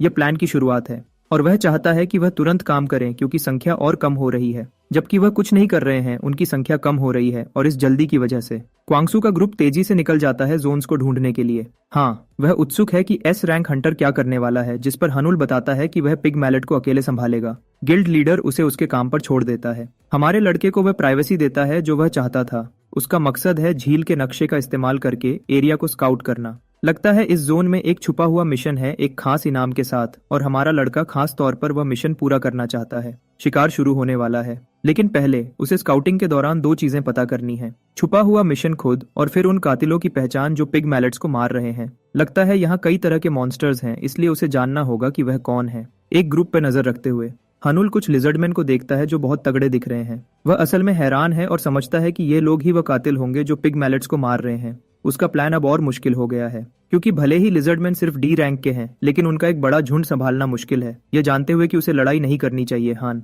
निकलने की कोशिश करता है। तभी अचानक 2 बेवकूफ अंदर आते हैं, उसके बारे में बुरी बातें करते हुए। सबसे बुरी बात यह है कि वह दोनों इसी तरफ आ रहे हैं। इससे हमारे लड़के की सुरक्षा खतरे में पड़ जाती है। वह बड़ी बातें करने वाला अकड़ कर बोल रहा है, जब तक कि इस आदमी का सिर उसके कंधों से अलग नहीं हो जाता। एक मॉन्स्टर ने आगे बढ़कर हमला किया और उस आदमी को मार दिया। उसके सिर से खून निकल रहा है। जब वह बेरहम लिजर्डमैन कहीं से भी निकलते हैं तो दूसरा आदमी गुस्से में आ जाता है और लापरवाही से मॉन्स्टर पर हमला करने की कोशिश करता है। उसके गुस्से से भरे मुट्ठी हर पंच के साथ क्रीचर पर हमला करते हैं। भाई का गुस्सा हद से ज्यादा है जब वह आखिरी हमला करता है, लेकिन हैरानी की बात यह है कि उससे बिल्कुल भी नुकसान नहीं हुआ। ये इसलिए है क्योंकि लिजर्डमैन को मिलकर एक स्वॉर्म टीम बोनस मिलता है। वही छोटा डी रैंक मॉन्स्टर जो उनके पास था, वह 2 स्टेज का एवोल्यूशन करता है और जब वह 7 होते हैं तो बी क्लास तक पहुंच जाता है। इस जबरदस्त बफ की वजह से क्रीचर उसका हाथ उसके शरीर से अलग कर देता है, जिसकी वजह से वह आदमी अपनी जान बचाने के लिए चीखता है। फिर मॉन्स्टर अपना हथियार उठाता है और जानलेवा हमला करने ही वाला होता है। तभी अचानक औरा का राजा खुद गानो आता है और उसे रोक देता है। सब गॉब्लिन्स का यह चैट बुलाया गया है ताकि पलड़ा बराबर हो सके। बल्गल गिल्ड का सी रैंक्ड आदमी अपनी आंखों पर यकीन नहीं कर पा रहा है। उसे अभी अभी एक मामूली गॉब्लिन गुलाम ने बचाया है। डोनाल्ड पीछे से आता है और उस बड़े आदमी को याद दिलाता है कि उसने उन्हें डंजन में अपनी जगह पर रहने को कहा था। वह बड़ा आदमी बताता है कि वह रास्ते में खो गया था और गलती से इस हिस्से में आ गया। हॉनोल उसे पीछे हटने को कहता है और अपने जख्मों का ख्याल रखे, जबकि वह खुद लिजर्डमैन को संभालेगा। वह फिर गानो को ऑर्डर देता है आसपास के मॉन्स्टर्स को जल्दी से खत्म करने के लिए। उसके पास पहले ही टाइम कम है और उसे अभी भी एक खास क्वेस्ट ढूंढना है जो डंजन में कहीं छुपा हुआ है। गानो तुरंत चलता है और रेवंस विंग बीट एक्टिवेट करता है। वह लिजर्डमैन के पास से इतनी तेजी से गुजरता है कि वह उसकी हरकत को मुश्किल से देख पाते हैं। नाम वाला गॉब्लिन गुलाम एक मॉन्स्टर को गिरा देता है, एक के बाद एक, इससे पहले कि लिजर्ड मैन को समझ आए कि क्या हो रहा है। इसी बीच हनल शांति से खड़ा है, लड़ाई देख रहा है और एक स्पेक्टेटर की तरह मजा ले रहा है। भले ही लिजर्ड्स गानों से संख्या में बहुत ज्यादा है, वह जानता है कि वह उसके सामने टिक नहीं पाएंगे। तभी एक लिजर्ड मैन लगता है अपने सारे दिमाग का इस्तेमाल एक साथ करता है। समझता है कि हनुल पर सीधा हमला करना ही उनका एक लौता ऑप्शन हो सकता है और अचानक उस पर कूदता है, एक ही बार में मारने के इरादे से। हॉनल तुरंत लॉर्ड्स आफ्टर इमेज एक्टिवेट करता है और वह स्टैट्स निकालता है जो उसे पिछली वेव में काउंट गुलार्ड से मिले थे। आधा घंटा के लिए एस रैंक की ताकत मिल जाती है। वह मॉन्स्टर को आराम से दूर फेंक देता है जैसे वह कुछ भी न हो। तब तक गानो ने पहले ही बचे हुए बेकार लिजर्ड्स को साफ कर दिया है। हनल अपने गॉब्लिन नौकर की तारीफ करता है और भले ही उसे यह सब थोड़ा अजीब लगता है और जैसा सोचा था, गॉब्लिन शर्मा जाता है। जबकि एफिनिटी और 10 पॉइंट्स बढ़ जाती है। वह फिर मैना स्टोन्स बेचता है जो उसने इकट्ठे किए थे और कुछ आसान गोल्ड कमाया। क्योंकि ये पहली बार है जब वह लिजर्ड मैन का स्टोन बेच रहा है, लॉर्ड्स कासल ऑफ इल्यूजन उसे एक बोनस इनाम देता है। खुशकिस्मती से एक बार फिर उसे जैकपॉट लगता है और उसे एक और गाचा पुल टिकट मिलता है, जिसे वह मिशन पूरा होने के बाद ही इस्तेमाल करने का फैसला करता है। गानो फिर उसकी कलाई पर थपथपाता है। हनुल को याद दिलाने की कोशिश करता है कि उसका टाइम लिमिट खत्म होने वाला है। जैसे ही हनुल सोचने लगता है कि इस चलते हुए टाइमर से निपटने का कोई तरीका है या नहीं, गॉब्लिन गुलाम अचानक उन जैसा दिखने लगता है जो गोल्ड के पीछे पागल होते हैं।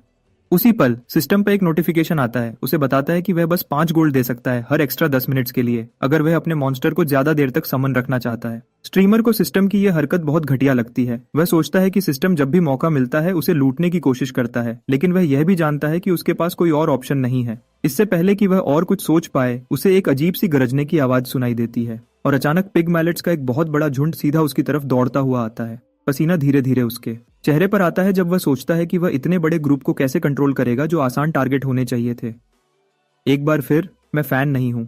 एक बार फिर गानो दिन बचाने के लिए आता है। पिग मलेट से सीधे बात करके गॉब्लिन उनका ध्यान खींचता है और जोश से अपने मास्टर की तारीफ करता है। उन्हें बताता है कि हानुल सच में उन्हें कितना बचाना और प्रोटेक्ट करना चाहता है। पिगमालेट्स तुरंत रोने लगते हैं यह जज्बाती भाषण सुनने के बाद और हानुल की तरफ दौड़ते हैं, अपनी शुक्रिया अदा करने की कोशिश करते हुए। बस ऐसे ही हनल खुद को मॉन्स्टर्स को गाइड करते हुए पाता है जैसे एक चरवाहा अपनी भेड़ों को ले जाता है। इस अचानक आई मुश्किल को हल करने के बाद वह अपने गॉब्लिन के साथ एरिया को स्काउट करना जारी रखता है और हर उस तरह के लिजर्ड मैन को खत्म करता रहता है जो उनके पास आने की हिम्मत करता है। लेकिन जब वह बाद में फिर से मैना स्टोन्स बेचने की कोशिश करता है, सिस्टम अचानक एक लाल वार्निंग दिखाता है। उसे बताता है कि कासल का पैसा पूरा खत्म हो गया है और वह अब और स्टोन्स बेच या इकट्ठे नहीं कर पाएगा जब तक और पैसा नहीं आ जाता। लगता है हानुल पहले ही यूनिट लिमिट तक पहुंच गया है हर उस तरह के लिजर्ड मैन के लिए जिसे वह कंट्रोल कर सकता है। उसने कभी नहीं सोचा था कि कासल का गोल्ड सच में खत्म हो जाएगा। अब जब उसे पता है कि वह कितने मॉन्स्टर्स कंट्रोल कर सकता है, उस पर एक लिमिट है, तो वह सिर्फ गोल्ड के लिए शिकार नहीं कर सकता। वह लिजर्ड मैन टाइप्स का शिकार करना बंद करने का फैसला करता है क्योंकि इससे उसका टाइम बर्बाद होगा। वह फिर उन पिगमलेट्स को गिनता है जिन्हें उसने खुद बचाया था, जो लगभग 60 हैं, और सिस्टम उसे बताता है कि कुल 70 बचाए गए हैं। इस संख्या से यह साफ हो जाता है कि पूरे बोलगोल गिल्ड ने खुद से सिर्फ 10 को ही बचाया। अचानक पिग्मा के अंदर कुछ बदलता है। मैलेट्स और वह पागलपन से हरकत करने लगते हैं। वह जिन्हें आसान टारगेट कहा जा रहा था, अचानक एक साथ दौड़ने लगते हैं, डंजन के अंदर हर प्लेयर को झील के बीच की तरफ ले जाते हुए। डंजन सिस्टम एक अनाउंसमेंट के साथ जवाब देता है, बताता है कि कातिलों ने पिग मैलेट्स का शिकार करना बंद कर दिया है और रात हो चुकी है। उन्हें बधाई मिलती है क्योंकि उन्होंने आसान निशानों को स्लेयर से बचाया। क्योंकि कुल 70 पिग मैलेट्स को बचाया गया है, इसलिए एक छुपा हुआ मकसद भी पूरा हो गया है। अब तक बलगल गिल्ड के लोग पूरी तरह से टूट चुके हैं।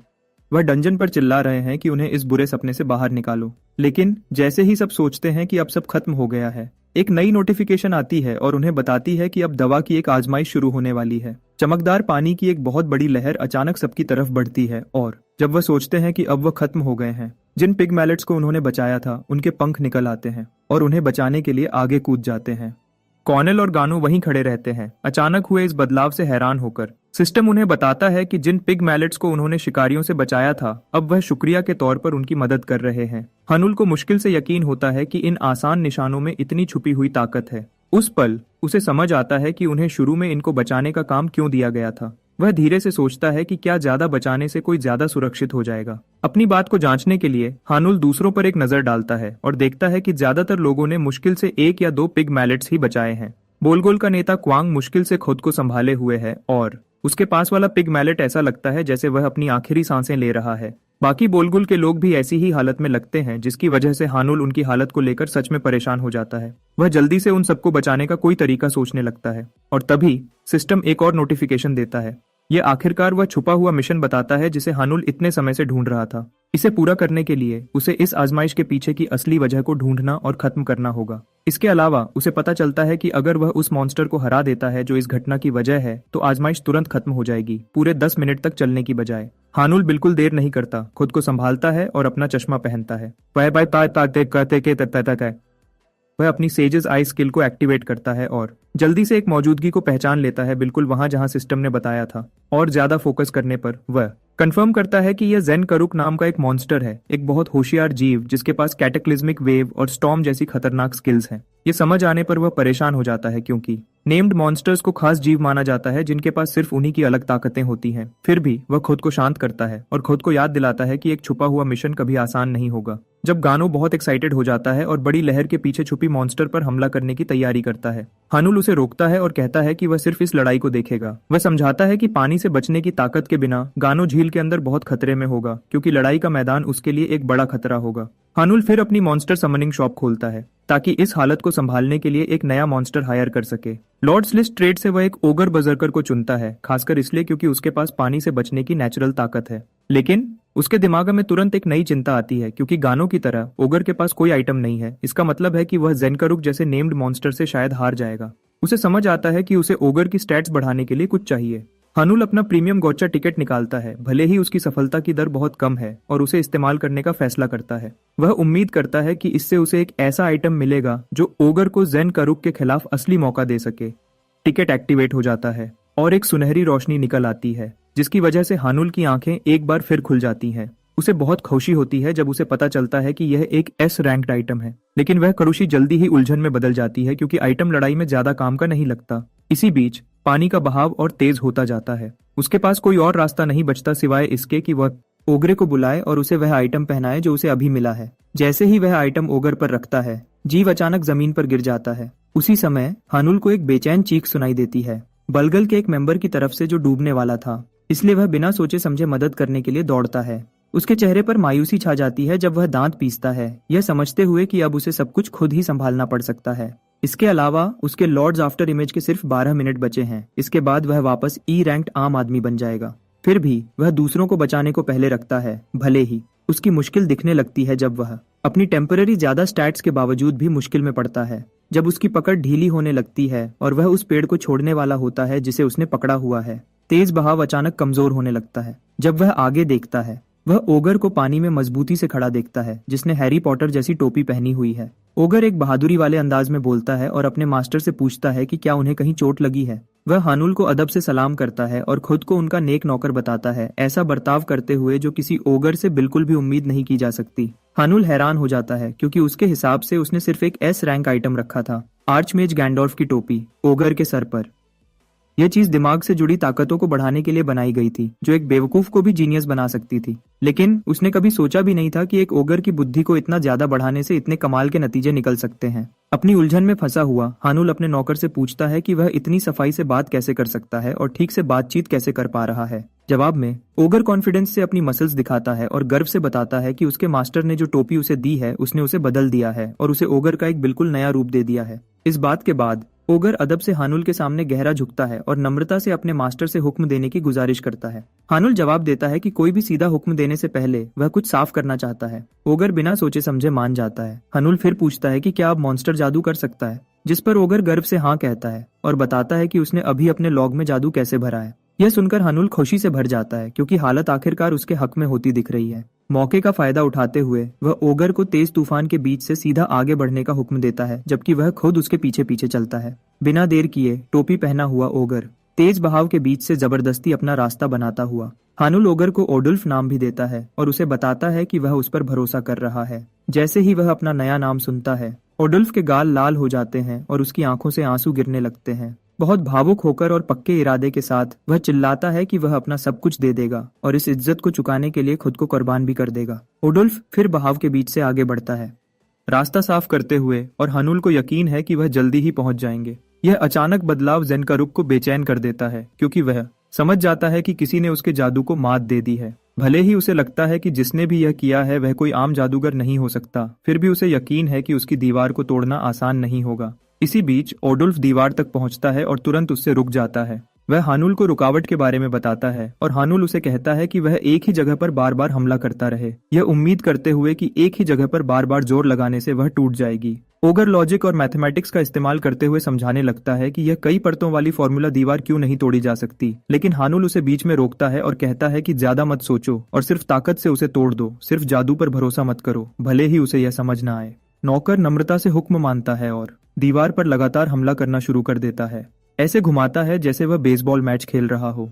ज़ेन करुक और परेशान हो जाता है जब वह देखता है कि दीवार कमजोर हो रही है, लेकिन वह शांत रहता है, यह मानते हुए कि एक आम ओगर उसकी तबाहकुन लहर को नहीं हरा सकता। वह सोचता है कि किसी के लिए भी ताकत और जादू दोनों को एक साथ मास्टर करना नामुमकिन है, और जब वह दीवार के टूटने के बारे में बात करता रहता है तो वह तदे अचानक टूट जाती है। यह देखकर छिपकली ज़ेन करुक पूरी तरह से हैरान हो जाता है। वह खुद से कहता है कि सिर्फ एक ओगर जो जादूगर भी हो ऐसा कुछ कर सकता है जो लगभग नामुमकिन होना चाहिए। जादूगर की टोपी पहने ओगर को देखकर उसे यकीन नहीं होता कि उसकी जादुई मोहर टूट गई है। वह सोचने लगता है कि क्या ओगर सच में एक ओगर शामन है। जब हानुल छिपकली से पूछता है कि क्या वह ज़नकरुक है तो छिपकली जवाब नहीं देता। इसके बजाय वह पूरा ध्यान अपने सामने वाले दुश्मनों पर हमला करने पर लगाता है। वह सोचता है कि ओगर शामन ने बहुत सारा माना खत्म कर दिया होगा और इससे उसे कमजोर दुश्मन पर फायदा मिलेगा। जैसे ही छिपकली एक पावर अटैक करने वाला होता है जो किसी को भी तुरंत मार सकता है, हानुल ओडुल्फ को कहता है कि वह उसे रोकने के लिए एक लंबी दूरी वाला जादू करे। हानुल को एक फायरबॉल या कुछ ऐसा ही उम्मीद होती है और फिर दुश्मन पर हमला,